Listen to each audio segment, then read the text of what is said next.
जय श्री राधे। किसान माँ बाप अपने दो बच्चों को बहुत प्यार से पालते हैं, पोसते हैं, उनको पढ़ाते हैं, सिर्फ किसानी करके पढ़ाते लिखाते उनको पैर पे खड़ा करते हैं और दोनों बच्चों की शहर में नौकरी लग जाती है। माँ बाप बहुत खुश, वो अपने खेती किसानी में खुश रहते हैं। होली का त्यौहार आया, उन्होंने सोचा कि यहाँ अकेले क्या करेंगे त्यौहार, अकेले चलो पोते पोतियों के साथ में, अपने बच्चों के साथ में त्यौहार मनाते हैं। वहीं पर दोनों बेटों को एक साथ बुला लेंगे, एक ही घर एक जगह रह के सब बढ़िया अच्छे से त्यौहार मनाएंगे। बेटों को सरप्राइज करने के चक्कर में किसी को कुछ बताते नहीं हैं। जो गांव की अच्छी अच्छी चीज़ें होती हैं वो सब लेके और बस पे बैठे शहर पहुंच गए।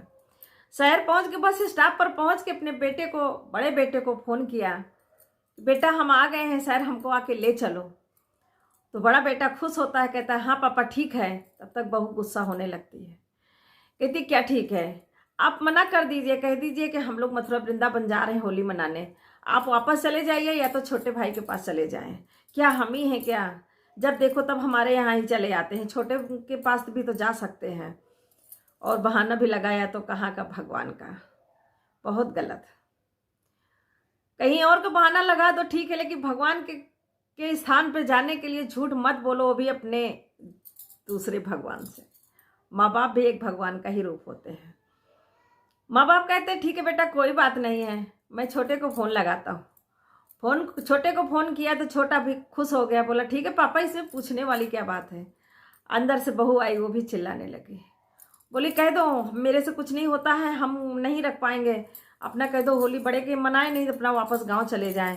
क्या हमसे पूछ के गांव से निकले थे, क्या हम उनको बता के गांव से निकलना चाहिए, यहाँ आ गए हैं तब हमसे कह रहे। लड़का बोल रहा है अरे भगवान, वो आके बस स्टॉप पे शहर में बैठे हुए हैं, मैं जा रहा हूँ उनको लेने। बहू कहती कतई नहीं, आप अगर उनको लेके आओगे तो मैं घर छोड़ के चली जाऊँगी। किसी तरह करके बेटा जो है बहाना लगा देता है। मैं ऐसे बेटों पे थूकती हूँ जो अपनी बीवियों के कहने पर अपने माँ बाप को इस तरह सड़क पे छोड़ देते हैं। वो तो तुमको तुम्हारी खुशियों को दुगना करने आ रहे थे, तुम लोग इतने अभागे हो कि जो माँ बाप के साथ खुशियाँ नहीं बांट पा रहे हो। और वो फ़ोन पे बात करते रहते हैं, माँ बाप दोनों सुन लेते हैं। उनके आंसुओं की धारा जो बहती है तो सो रुकती नहीं है। बस स्टॉप पर और भी लोग बैठे रहते हैं, वो कहते हैं क्या हुआ पिता, अंकल आंटी कि आप लोग रो क्यों रहे हो। तो आंटी कहती हैं कि बेटा मैंने दो बेटों को पाल पोस के पढ़ाया लिखाया बड़ा किया, खेती किसानी करके।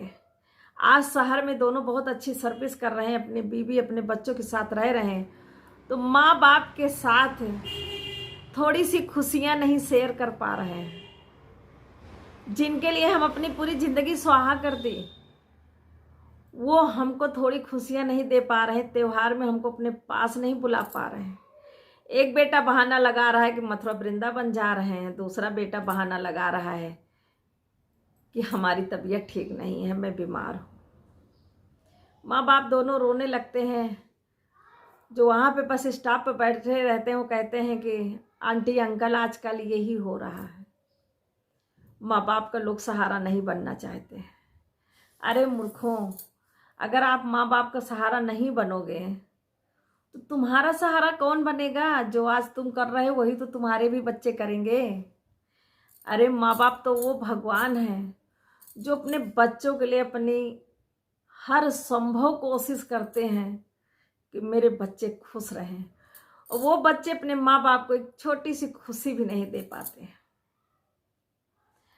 जब छोटे बेटे की बहू उल्टा सीधा अपने सास ससुर को कह रही थी तो उसका बच्चा वहीं बैठा था, उसने कहा माँ दादी दादा क्यों नहीं आ रहे हैं। तो उसकी माँ कहती है कि तुम्हारे दादी दादा तुम्हें प्यार नहीं करते हैं, पापा तो कह रहे हैं आओ लेकिन वो नहीं आ रहे हैं। तो बच्चा अपने मन ही मन कहता है कि माँ मेरी कितना झूठ बोलती है, मुझे सुबह शाम सिखाती है कि बच्चों को झूठ नहीं बोलना चाहिए, झूठ बोलना पाप है। और मेरी माँ खुद भी झूठ बोल रही है, मेरे पापा से भी झूठ बुलवा रही है। मेरे दादी दादा तो मुझे बहुत प्यार करते हैं। बड़ा अफसोस करता है। और वो दोनों बुजुर्ग रोते हुए वापस गांव आ जाते हैं। तो उनके पति कहते हैं कि मैं तो पहले ही कह रहा था, जो कुछ है अब यहीं पर है, हम ही तुम हैं एक दूसरे के लिए, और कुछ नहीं है। बेटे बहू सब अपनी अपनी दुनिया में अब रम गए हैं, हमारा काम खत्म हो चुका है। हमको अब अपने दोनों में ही खुशियाँ ढूंढनी है, यही खुश रहो, यही सब कुछ है और अब कुछ नहीं है। हमने पैदा किया था, हमने अपना फर्ज अदा कर दिया। अब उनका फर्ज वो हमारी देखभाल करते हैं कि नहीं करते, ऊपर वाला जाने। और पति पत्नी दोनों एक दूसरे के अबीर लगा के गले लग के बहुत रोए हैं। ऐसे मत रुलाओ भाई अपने माँ बाप को, मत रुलाइए ऐसे, क्योंकि जब समय चक्र घूमेगा आप रोगे इसी तरह तो आपके आंसू पोंछने वाला भी कोई नहीं होगा।